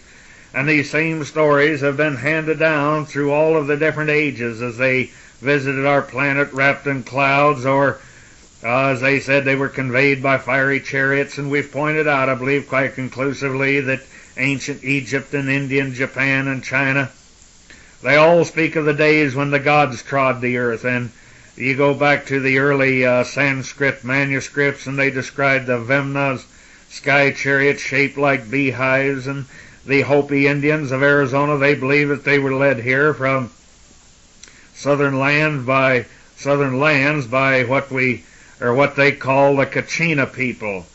And we find that many other people that among the Indians that they carve Kachina dolls, and they all represent, they keep in mind of when the gods descended the earth and walked with men. I think we've pointed out in, Proverbs, the 8th chapter, talks about the sons of God that used to come down in the habitable parts of the earth and play with the children of men. And so we find that, as I said, the Hopis and the different Indians, they spoke of those who rode in these luminous airborne craft. And there's also another legend among the Paiutes of California that their land was once the home of what they call the Hava Musuvas, warriors who traveled through the air in their flying canoes. So a lot of times we get confused because they only had to compare it to some transportation that they knew about, and this was even back in the ancient days before the introduction of horses by the Spaniards. Now we find that you go back, you wonder why this has been hid for so long. I think we've pointed out that the dogma of the Middle Ages, they forbid men even to consort with angels, or what we today would call extraterrestrials. And yet, side by side with firm religious regulations, the new astronomy was starting to take shape, whether the religious world liked it or not. Now we remember, was it Copernicus? He assigned the earth as a lesser place in the universe, and the men of the new science were emerging. And in the 16th century, the Italian scientist and philosopher Giordano Bruno, he wrote, "There are countless constellations and suns and planets. We see only the suns because they're luminous. The planets remain invisible because they're small and dark. There's also countless Earths that are turning about the sun, neither worse nor less inhabited than our globe. Well, we find old Bruno, he was burned at the stake about 1600 to have the audacity for these beliefs that he presented. But while scientists were threatened by the old order, writers were safe in describing visions of aerial phenomenon. Now, a lot of people, we read over things and we don't understand what we read unless somebody points it out to. Now, take Shakespeare, who I think he made it quite clear in his voluminous writings that there was nothing new under the sun, and he recorded almost everything known to man in his age or time period. And he seems to have heard of UFOs, because if you read in King Henry VI, Part 3, Chapter 2 and verse 1, we find he had this to say: Edward, dazzling my eyes, or do I see 3 suns? Richard, 3 glorious suns, each a perfect sun, not separated with the raking clouds, but severed in a pale, clear, shining sky. See, they join, they embrace, and seem to kiss. If they vowed some language invocable, they are the one lamp, one light, one sun. This is the heaven figures some event. Now we find that even Christopher Columbus, as we search the ancient records, it seems there was a great possibility that he was to fulfill the scriptures, as the pilgrims, when they boarded the ship, they read from scripture to the effect, get up and get thee hence to a land that I shall show thee. Well, Christopher Columbus, it appears that he saw a UFO while he was patrolling the deck of the Santa Maria, as it's recorded, about 10 p.m. on October 11th, 1492. Columbus thought that he saw a light glimmering at a great distance. Now he hurriedly summoned a friend of his, or a shipmate, shall we say, Pedro Gutierrez, Gutierrez. Now they called him a gentleman of the king's bedchamber, and he also claimed to have seen this very same light, and after a short time it vanished, only to reappear several times during the night, each time dancing up and down and setting what they described as sudden and passing gleams. Now the light first seemed to be, or when it was first seen, it was 4 hours before land was sighted, and there was never any further explanation to this. So does not all of this point to the fact that with the ancient different tribes of Indians and the settling of the white man upon these shores,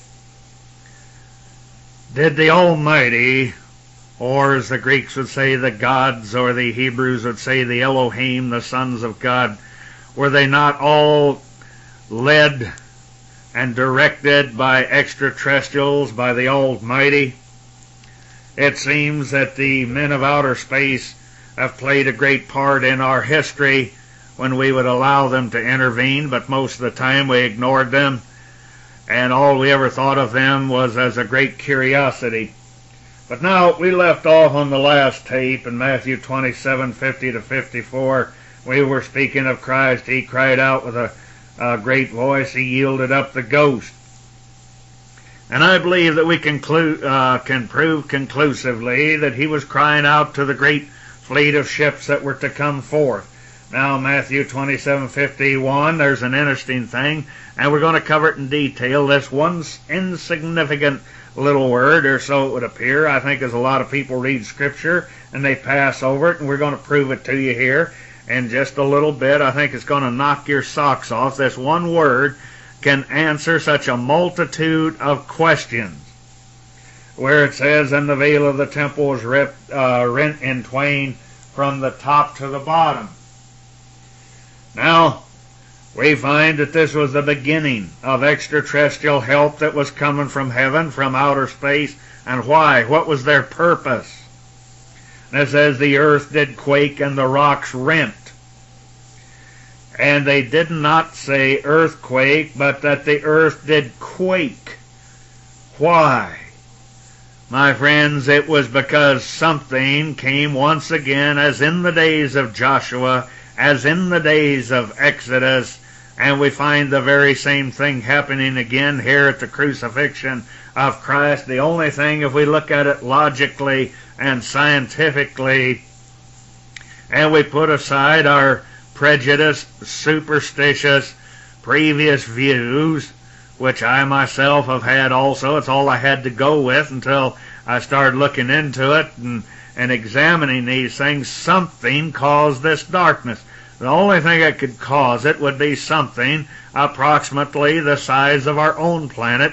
As we said many times, that Venus was called a sister planet, and we've pointed out how all of the ancients spoke of its ability to leave its orbit around the sun like us, because of all of the so-called planets in our solar system. It's the only one that makes a perfect circle. It does not wobble like our planet or any of the others.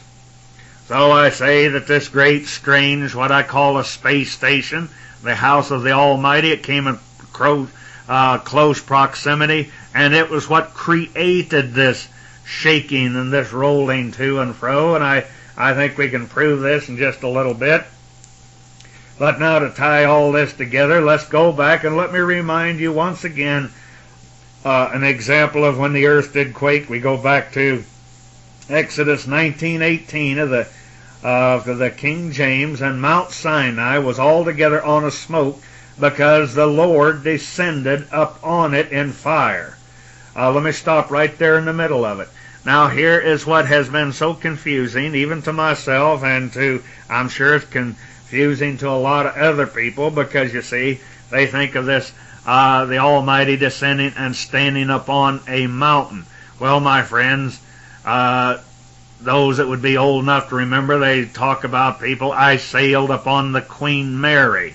A lot of times you could be up on the main deck.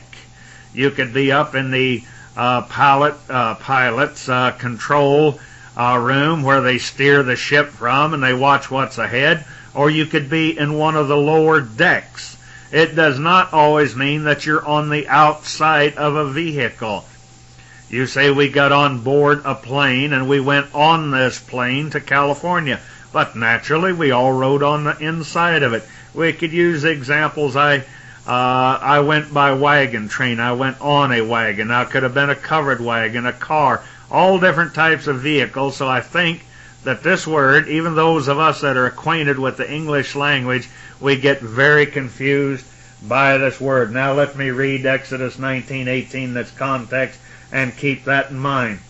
And Mount Sinai, and we're going to prove Scripture by Scripture here, not what I think. And please don't accuse me of taking something out of context, because we'll have Scripture prove this. And Mount Sinai was altogether on a smoke, because the Lord descended upon it in fire, and the smoke thereof descended as the smoke of a furnace, and the whole mount quaked greatly. Now, you see, let's talk about mount quaked, and I think we've looked these words up in all kinds of other tapes that we've presented to you that mean to oscillate, to turn, as vibration, as something great and mighty settling down close to this earth. Now, Matthew 27:52, these great ships coming in and this mount, and we're going to see those that come out of it. We've proved it before. Now, here's a real strange, awesome statement, I think even to the religious who never considered the scientific part of it. This is mind-boggling.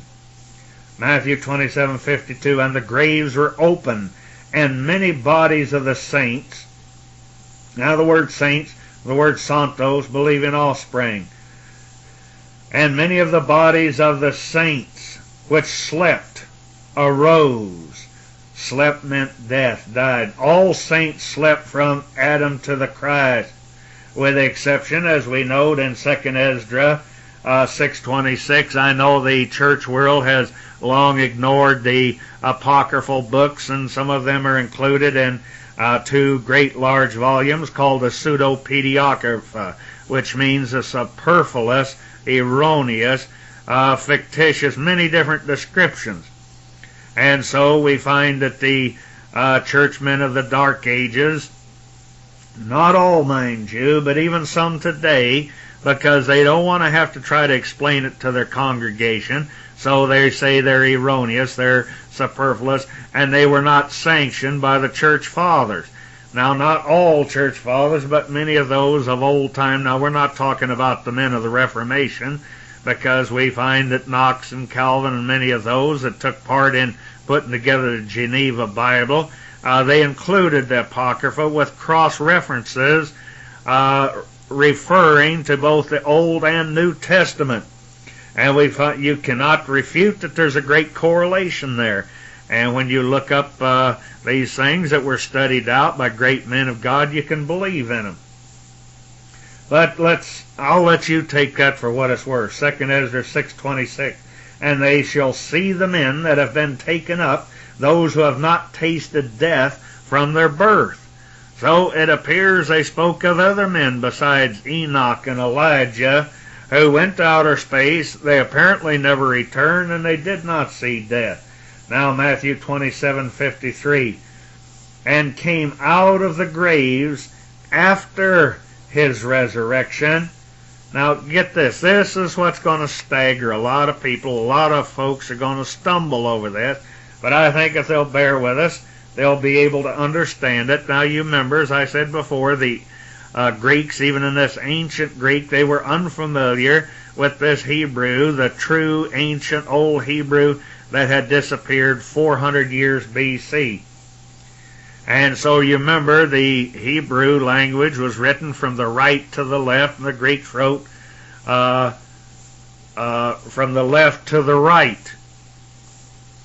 And if you were to look at the old ancient Greek language in which all this was written in, they did not use periods, they didn't use commas, they didn't space in between their letters.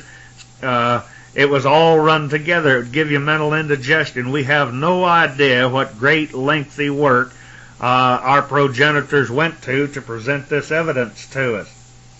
But Matthew 27:53, they came out of the graves after his resurrection, and they went into the holy city and appeared unto many. But my friends, I think we will prove here, and I think you'll go along with me, and it will make sense if we realize, and they appeared unto many, and they went unto the holy city. Now, with all the scalawags that were in Jerusalem at that time, it had been defamed and defiled, and I don't think that you could call that place holy. I don't believe that God was there, or else they wouldn't have been murdering all of the innocent children of Israel, 2,000 babes, and they wouldn't have crucified Christ. How could you call that a holy city? But I think that there is one holy city, but it is in outer space, as we have proved many times. Now bear with me, go along and hear me out. Now, I don't believe that holy city was Jerusalem on this earth, geographically located in Israel, this walled city that was filled with mixed rabble that were in there among the true Israelites. Now we're going to discuss this in greater length later on, but the holy city that is spoken of here, this is what made the earth to quake and shakes, so to speak. Now verse 54, but when the centurion and they that were with him watched Jesus, saw the earth quake, and these things, notice my friends, plural. Now you have to remember, we got to keep this in mind. I am sure that this centurion soldier, who was merely a servant of Rome, and they had no respect for the Israelites whatsoever, and they were there to wipe them out, or these people in Jerusalem, and they were calling themselves Jews. These Roman soldiers had no respect for them.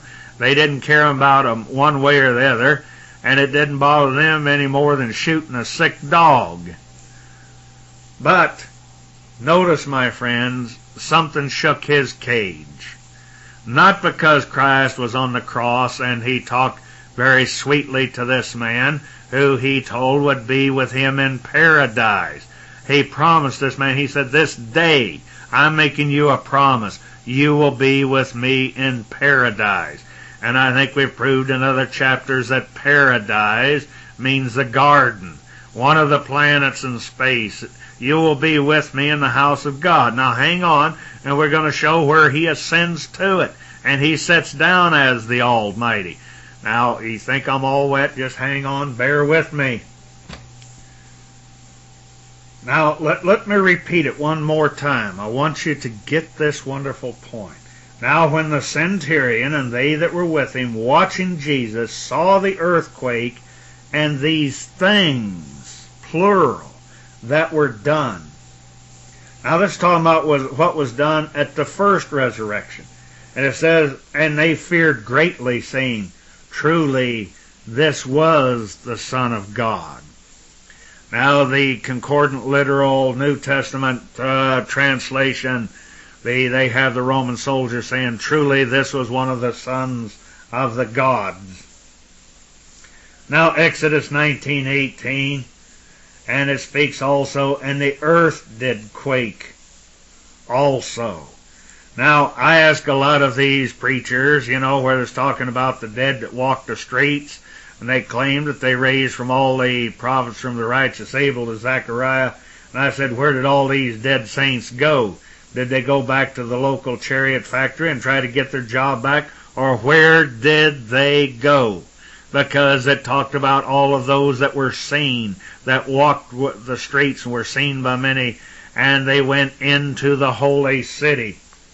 Now, Jude 1:14, and it goes on to say, and Enoch also, the seventh from Adam, prophesied of these, saying, behold, the Yahweh, or God, if you like, cometh with 10,000s of his saints. Now, remember, Adam was a pilgrim who was dropped off on this planet. Doesn't it seem reasonable that the Almighty would drop into for a visit, shall we say, to see how his grandkids were doing and to see if they were fulfilling what he told them to do? And apparently he checked them out several times throughout history, and they constantly ignored his commandments. Genesis 1:26 to 28, it says, be fruitful, multiply, and replenish. You cannot be fruitful or multiply or replenish unless there was something there before. I think we've pointed out in past tapes where we've cited from, Jeremiah starting around 4:23 to the end. Most people, as I myself, I didn't know either for several years that Jeremiah was referring to ancient antiquity. I believe that he had access to ancient scrolls that people had not considered before. And we're not aware of what he was reading from, but he seemed to have knowledge of former civilizations that had been destroyed. And I don't believe that what Jeremiah is speaking of in this chapter took place necessarily here on this planet. Now, there is a possibility, but I think he was trying to remind the children of Israel of something from the great days of antiquity. Now, you notice that a lot of people, that they'll go back and they'll research it out, and they find that the translators, they misused the word Adam from Adamah. And it was pronounced, well, it was A-D-A-M-A-H, but it was pronounced Ad-Amah. It means redness, country, earth, ground, husband, man, land. Now, Eretz, we know, has been translated land. It means that world. Or is he also referred to as a country? And speak of the word husband, many times implied husbandman. It meant a farmer or a tiller of the soil. And where it speaks here of from the Strongs especially, and from the other Hebrew lexicons, where they talk about the redness of the country. A lot of people, which I myself have done this, referred to Adam. It meant of a red, ruddy complexion, but it also could be applicable to that land. And I think, as we will show later on, there was a possibility. It was talking about a planet that was called the Red Planet. Now today, We find that since our astronauts have gone into outer space and filmed the Earth from outer space, it appears that our planet is blue due to the oceans and so forth, and this is how it shows up on the camera. So this is called the blue planet. But that's another long story. So we find that he's called husband or father of Moses. He came from a far country, Eretz, or world. Now you see what a wonderful language it is, that one word could tell us so much, but we've lost all of this because of translators, poor teachers, and so forth. Now, do we have a further clue of his coming for his sons to redeem them, to take them back?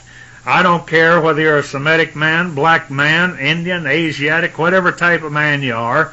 It seems that the records of all civilization point to the fact that this inherent deep desire within man to return to somewhere in outer space, somewhere down in his genes, he's longing for a place that was more peaceful than this.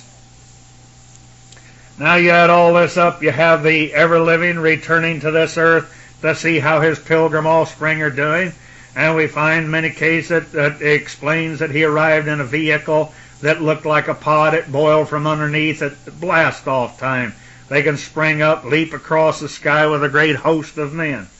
Now, we pointed out the word C-A-K. It means one that flies fast. And then they equate it to a sparrow, mistranslated in some cases, and it has an electrical field about it.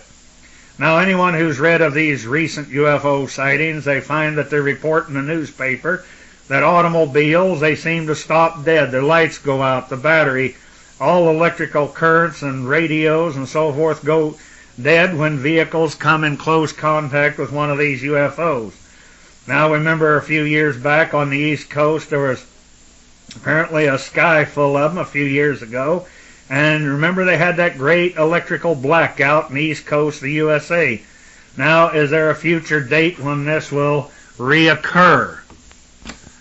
Now allow me to be a little repetitious and go back and remind you once again, as you may be one of these people who are starting in the middle of our tape series and you didn't order the first ones, and in some of our other tapes we explained, it seems to be quite evident that the children of Israel just prior, in the days of unleavened bread, just prior to the Passover, as we pointed out, why did they say Passover when they were speaking of the Paschal Lamb that they were to sacrifice and so forth, that was symbolic of a future Messiah that was to come and save Israel? But something of a great size and of a great magnitude passed between the sun and the moon and the earth, causing the 3 days of total dense darkness like they had never seen, like midnight. Now that would be awesome, and as we search through the scriptures, I won't bother to quote them all, but it speaks of a reoccurrence at a future date.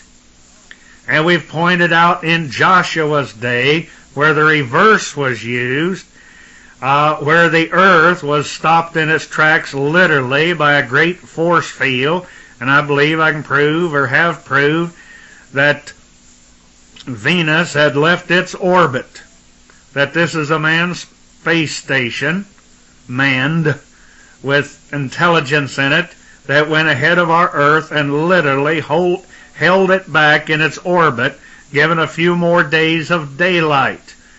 And then also we remember the fellow with the sundial talked about turning it forward, and then the king says, well, if you're going to prove it to me, turn it back.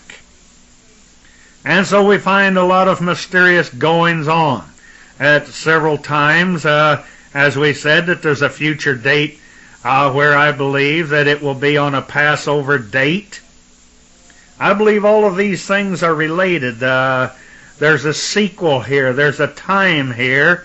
And hopefully there's somebody mentally with computers and better equipped than I am and can foresee these dates and times of great calamity and when the darkness shall reoccur, because I believe once again here, not in the too distant future, that Venus once again will interfere in the affairs of men that's going to disrupt this whole earth and the whole world order and upset its armies and kingdoms and powers and principalities of this world and make them look like a bunch of bad kindergartners. But anyway, what I'm leading up to, there is one tiny little word here that we have overlooked. And people have not taken the time to consider it or search it out. Now, we spoke just a little bit about the Roman soldiers, and I think we alluded to the women that followed Christ, and they stood afar off. We repeated it 2 or 3 times, and they saw these things. Now, you remember this callous Roman soldier, because it was nothing in those days to crucify, say, 500 men a day. And we've all seen these movies, some of them fairly accurate, where up and down the roads looked like telephone poles on each side. And these Roman soldiers, they became so bored with crucifying men, they were always thinking of new angles or how to do it more grotesquely. But why was it when this centurion soldier here said, when he saw these things, plural, that he knew this was a son of God or of the gods, as we've said? So as we go to, let's just take the Strong's Concordance, use any Hebrew lexicon. There's a lot of them I'd like to quote from, but in order to try to keep it briefer, we will quote to you from the word for veil here. K-A-T-A-P-E-T-A-S-M-A, and it's pronounced kat ap et asma. Kat ap et asma. Now they say it's from a compilation of 2596 and a conjure of 4072. Something spread thoroughly, especially the door screen to the, now listen, most holy place in the Jewish temple. But they don't leave it at that. They thought it was alluding to that, but my friends, we want to remind you, once again, try to get a picture in your mind. Here they are. Everybody knows that this Christ was crucified at Golgotha, which means the skull. Now, I don't know exactly, but it was quite a long distance from the temple or the earthly tabernacle that they found in Jerusalem. So the place of crucifixion was outside of town. They didn't want to crucify a man right next to these priests and rabbis. They wouldn't have stood for it. Because right there they came up with several holy days in a row. And so these self-righteous hypocrites who had gone awry from the Almighty's teachings, they didn't know that this was the giver of the law himself that they were to crucify. So how did these people, like the centurion said, all of these things that he saw, and the women that said they stood afar off and saw all of these things. Now how in the world could they see the curtain inside of this temple or tabernacle being torn in two? People have just assumed this for centuries and they never gave it any thought. They couldn't be at the crucifixion and see it and see the temple veil ripped in twain at the same time. So consider this. Now they go ahead, and here I want to give you one other clue. When you use whether Strong's Concordance or any other concordance, a lot of times I think the translators have put down a word that was very close to it. But maybe they made a mistake, like for example, a lot of times I find a lot of terrific evidence, and I find it holds true in 999 cases out of 1,000, that if you'll read the word that is very similar to it, just above or just below, sometimes you'll find in a lot of cases these are the words that fit exactly into what the original writer was trying to get across. Now let's take, for example, here is a word that they have not considered, that has been overlooked. It's the word veil. And I believe if people in the last few centuries had taken the time to look for veil, Now, as we said, a lot of people don't understand the idioms of the language or the etymology of it. We gave the example of bank, how it could apply to an airplane banking or banking a stove, fishing off a riverbank, or putting your money in a bank. And so the people back in the Dark Ages, when they were translating these things, pardon me, they didn't have the ability to equate it to something scientific or something in space. Well, without further ado, let's examine the word veil. As I said, now this is so confusing. Here Christ is being crucified on Golgotha, and over here's the temple quite a long distance away. And yet it talks about a veil being ripped in two. Well, it couldn't possibly see both events, but we're going to cover it here in a few minutes. The accounts of the disciples that followed this Christ. And we'll see that they, and also we'll find one of the soldiers that was at the crucifixion. He speaks of more than one event that were taking place. The word they refer you to is Kate et Asma, from a compilation of word 2596. They say it means something spread thoroughly. Something, in other words, like a door or a screen to the holy place. And then these silly translators put in here, as in the Jewish temple, veil. My friends, there's a lot of difference between a door and a veil. And we have to remember, as we've pointed out in many other chapters, about this cloud that is about the house of the Almighty, that was referred to as a veil, that which hid the house of the Almighty. Now they refer you from that to another one, which is just above it, as we pointed out, Kat Ap O. From this is 2664. Now get this. They say, well, this is from a couple other words, a compilation of them used together. It means to settle down, something that brings people down, possibly. Also to colonize, or cause to cease, give rest. In other words, you could go there and you could rest. As we've shown in past tapes, it was called a house of pleasure. It's called a house of the Almighty. But also cause to desist. We remember that Cain was kicked out of there. He ceased to live there. And we find that the peoples described as the Adam and Eve, that they lost their place there. Then we go to the other word, 2666 in your Strongs. They refer to the word kat ap eno. And they say it's from another couple of words. It means to drink, it means down, devour, or swallow up. Now we know that the word swallow up, like John, who went to the house of the Almighty, he said he entered the door, and we remember Job's rendition, that he said he came forth out of the womb, he came outside from inside of something. Then they refer us to a couple of these other words that, we're referred to 2595 in the Strong's Concordance. It means down, in place or time, etc. I'll try not to read all of it to you. But they go on and they say pertaining to or touching it before, by, something that is covered.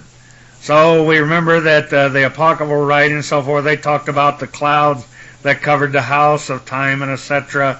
And they go on to say beyond, out of measure, mightily, more, out of.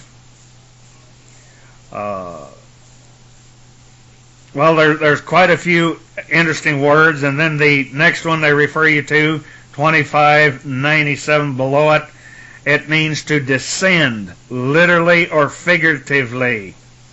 Go, step down, fall down. See, this was the expression of the old days of falling down or coming down. And remember, Christ himself said the earth was the footstool. And as we have pointed out in the book of Exodus and different other places, and we find here at the crucifixion, what caused that darkness in the middle of the day? Something that stepped down, something that came down. It's talking about the house of the Almighty. It's talking about, if you like, a planet or a great space station. Now bear with me. They refer you over 4071 and 4072. Now get this. They say a flying animal. Notice animal. And then they say a bird or fowl. Now 4072 at, well, let's just go to 4073. Also, they use the word here, Petra, from the same as 4074. It means a mass of rock, literally or figuratively. And we showed you in other tapes prior to this one how the house of the Almighty was called a rock, the house of the rock. In other words, in the ancient times, the Egyptians and the Hebrews and the Babylonians, they referred to the rocks of space. They referred to the trees of space. There was dozens of different words that they used. Now, when they talk about